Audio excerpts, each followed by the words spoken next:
আপনি ভেবেন না যে দীপজল সাহেব 3-4টা ভোটের জন্য হেরে যাবে। আমরা 4 জন ভোট দিলে না দিলে দীপজল ভাই কখনো হেরে যাবে? কখনোই হেরে যাবেন না। আপনি ভেবেন না যে আমি রাগ করে আমি আদালতে যাব মামলা করতে, তারপরে আপনি এইটা ইলেকশনটা বানচাল করে দিবেন, সেটা কখনো হবে না। নিপুণ আপু, আপনাকে আমি শ্রদ্ধেয় সম্মান করছি এখনো। এবাদন যাবে না ছিল শাবনুর আমার ছোট বোন ছিলাম, A to Z ছিলাম। আমি মিশামের সাথেও গান করেছি। হ্যাঁ, আমি দীপজলবার সাথে সলো গান করেছি, আমি ফরিদি আঙ্কেলের সাথে সলো গান করেছি, আমি কাবিলা ভাই বলেন, দিলদার ভাই বলেন, সবার সাথে কাজ করেছি আমি। তো আমার সাথে কিন্তু ইন্ডাস্ট্রির কারো কোনো দ্বন্দ্ব নেই, কখনোই ছিল না। গত বছরের ইলেকশনে আমি আপনার হয়ে লড়েছিলাম, আপনার জন্য অনেক গালি খেয়েছি আমি, অনেক আমাকে হুমকি দিয়েছে মার দেবে। আমি তার বিনিময়ে কারো কাছ থেকে কখনো 1টি টাকাও নেইনি, আমি বলতে পারবো।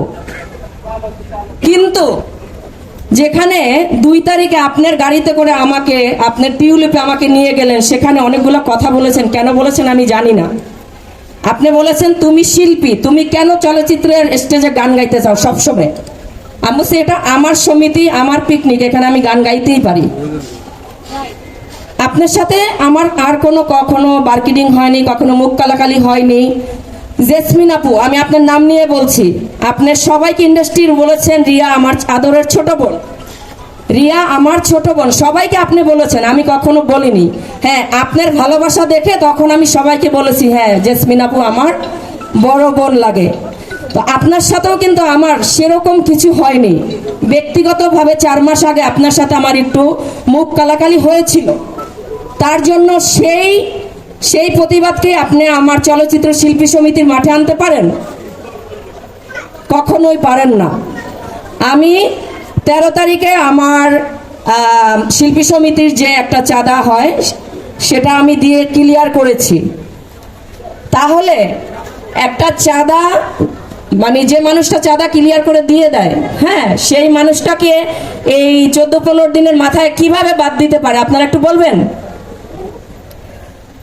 শ্রদ্ধেয় নিপুণ আপু, আপনার কাছে আমার এই প্রশ্নটা, আপনি আমাকে কোন অপরাধে, আমার রানিং ভোটার, আমি আপনাকে ভোট দিয়েছিলাম, আপনার জন্য আমি অ্যাক্সিডেন্ট পর্যন্ত করেছি, আমার পায়ে 8টা সেলাই লেগেছে, আমি 3 মাস ঘর থেকে বের হতে পারিনি।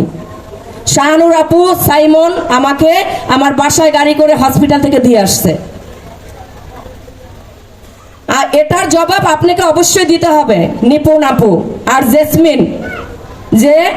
জেসমিন নিপুণের সেক্রেটারি যেটাকে বলা হয়, এখানে আমি বলবো 2-1টা কথা, যে নিপুণ এত চালাকি জানে না, এই চালাকির সম্পূর্ণ মূল হলো জেসমিন।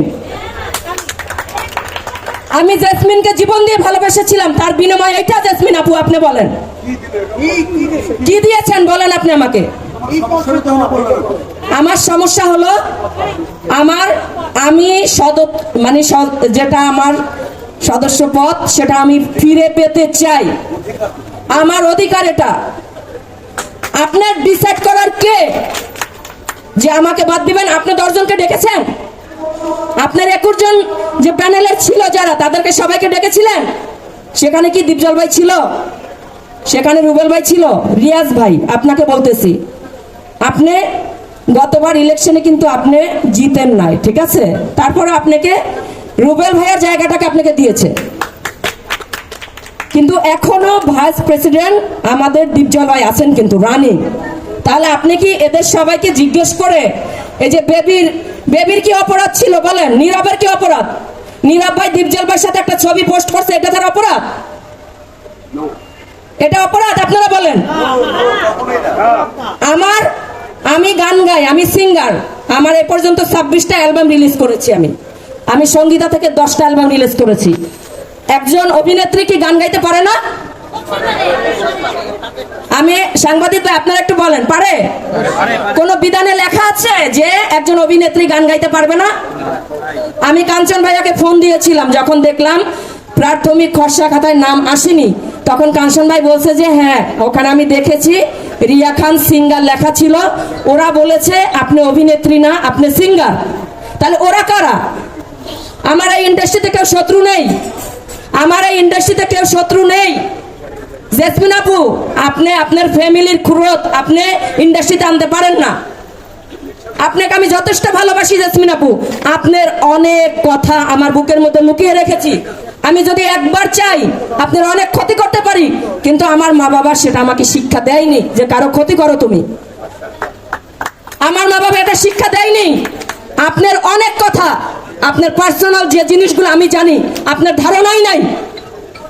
কিন্তু আমি আর কিছু বলতে চাই না। আমি এখানে শ্রদ্ধেয় মিশা ভাই আছেন, এখানে রুবেল ভাই আছেন, এখানে দিয়ে তাইব ভাই আছেন, নানাশা ভাই আছেন, আলেক ভাই আছেন। আমি আলেক ভাইয়ের সাথেও ছবি করেছি ভাই। আমি নানা ভাইয়ের সাথে কাজ করেছি, একসাথে সবার সাথে কাজ করেছি। তো আমি মিনতি আপনাদের কাছে মিনতি করব কেন, যেখানে আমি রানিং ভোটার, একজন রানিং ভোটার 103 জন যদি নিপুণ আপনি আনতে পারেন যুদ্ধ করে, তাহলে আমি কে বলেন? আমি কে? আপনাকে আমি ভোট দিয়েছিলাম, আপনার জন্য আমি লড়েছি, আপনার জন্য আমি বাজে ভাষায় পর্যন্ত আমি গালি খেয়েছি। আপনি আমাকে ছোট বোনের মতো, রিয়া তুই আমার ছোট বোন, আর এই ছোট বোনের প্রতিদান দিয়েছেন। আমি আপনার কাছে এটার জবাব চাই আজকের রাতের মধ্যে। আপনি আজকে রাতের মধ্যে এটার জবাব দিবেন। আপনি আরেকটা কথা বলি আমি আপনাদের, মানে সবাইকে সম্মান রেখে, আপনি ভেবেন না যে দীপজল সাহেব 3-4টা ভোটের জন্য হেরে যাবে। আমরা 4 জন ভোট দিলে না দিলে দীপজল ভাই কখনো হেরে যাবে? কখনোই হেরে যাবেন না। আপনি ভেবেন না যে আমি রাগ করে আমি আদালতে যাব মামলা করতে, তারপর আপনি এইটা ইলেকশনটা বানচাল করে দিবেন, সেটা কখনো হবে না নিপুণ আপু। আপনাকে আমি শ্রদ্ধেয় সম্মান করছি এখনো। আমি চাই না এটা নিয়ে কিছু হতে। আমি ভোট না দিতে পারলে আমার দুঃখ লাগবে না। আমার দুঃখ কি জানেন? আপনি সবার সাথে অভিনয় করেছেন এতদিন, আপনি প্রতিটা ভোটারের সাথে অভিনয় করেছেন এতদিন। আপনি 2 বছরে কি দিয়েছেন আমাকে বলবেন? আপনারা এখানে অনেক ভোটার আছেন, আপনারাই বলেন 2 বছরে কি দিয়েছেন? নিপুণ বলে যায় ভিক্ষা করে এনে সবাইকে দেয়, ভিক্ষা করে এনেও তো এই নিজামুদ্দিন আউলিয়া সাহেব ভিক্ষা করে এনে সবাইকে দিয়েছে না? নিজামুদ্দিন আউলিয়া কিন্তু এমনি আউলিয়া হয় নাই। তো জায়েদ যদি ভিক্ষা করে এনেও দেয়, তাও মানুষের একবেলা খেয়েছে। হ্যাঁ, মানুষের বাসায় বাসায় সুন্দর করে প্যাকিং করে পাঠিয়ে দিয়েছিল। আপনারা কি ভুলে গেছেন সেগুলা? আজকে বেবির কি অপরাধ, রিয়ার কি অপরাধ? আপনারা প্রতিবাদ করবেন না? আপনারা তো কথা বলতেছেন না, কারণ আপনারা কি অলরেডি